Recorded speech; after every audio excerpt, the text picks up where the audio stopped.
Alright everybody, welcome back to my YouTube channel. This is the Jordan Report and I'm your host, Robert Jordan. Everyone please remember to like, subscribe, and share.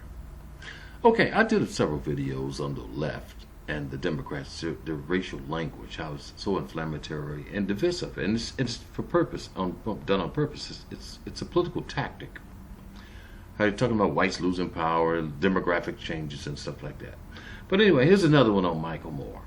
And then I'm going to show you a clip of him talking about it. He was on Chris Matthews. But anyway, whites vote for Trump because they're afraid of losing power to minorities.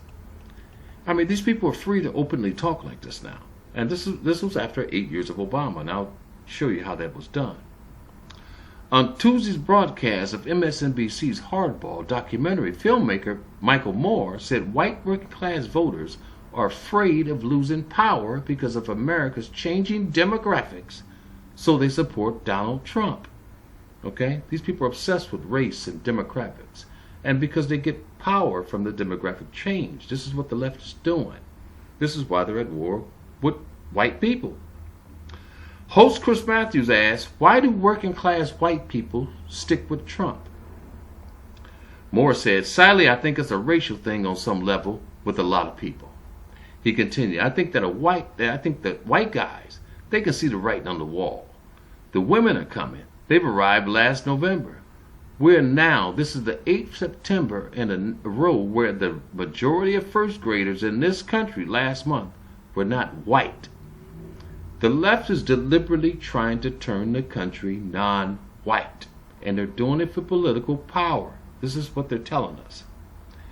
Matthews interjected, meaning Hispanic, African American, or Asian? Moore continued, correct. We see the demographic shift that by the 240s, white people will be the minority. And I think there's some level of fear about that.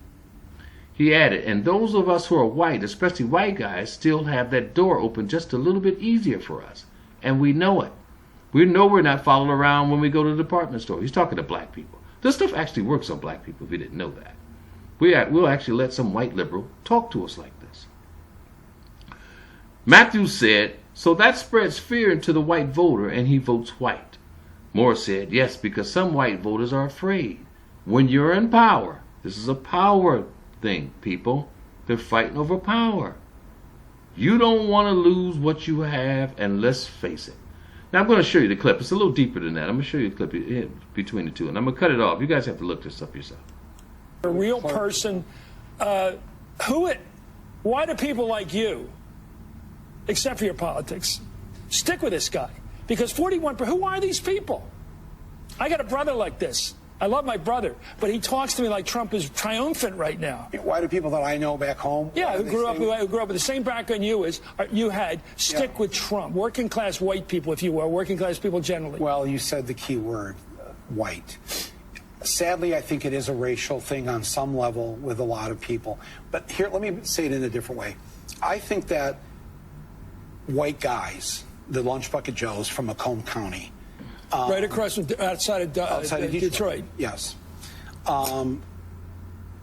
They can see the writing on the wall. The women are coming. They've arrived last November. We are now, this is the 8th September in a row where the majority of first graders in this country last month were not white. Majority were not either white. Hispanic or African American or Asian. Correct. So we now see the demographic shift that by the 2040s, white people will be the minority. And I think that there's some level of fear about that, probably in the way that white people in South Africa were afraid what's going to happen to Mandela and the black majority. But of course, what happens is what history shows. But the people in South Africa really earned the trouble they got. Yeah. They were wrong for years, really bad. But here we have African Americans who are still on the bottom rung of the ladder after all these years. And those of us who are white, especially white guys, still having that door open just a little bit easier for us. And we know it. We know that we're not followed around when we go to the department store. We know that, listen, we just... Look, I know. You see how they play the black people? White liberals are slick. What you're talking about. We're nobody's looking at you in the restaurant. Cops. Nobody's looking at you. No, that's correct. So black Americans still have it pretty damn rough. And so that spreads fear into white voter, and he votes white. Michael Moore is a multi-millionaire. He has not given a dime to black people, as far as I know. Yes, because some white voters are afraid that you don't want to, when you're in power, you don't want to lose what you have. And let's face it, white guys have but working class guys who are struggling along, the struggling class, working page, they don't think they're elite. They don't think of themselves as privileged. No, but they don't. But they've been told to fear the other. I know. The other's coming to take it from you. Okay, let's be positive. Yes. I agree with you. I like that. Because I like to hear from you on this. Yeah. Okay, we're going to cut it off there. You guys can look that up for yourself. But this is what they're talking about, people. This is the white liberals, okay? And they use this language on black people because it works. Black people fall for this stuff. When you hear a white liberal like Michael Moore, multimillionaire, talking like he's a member of the Nation of Islam, you have to know, your antennas have to come up that there's something wrong. Come on, we're smarter than that, people.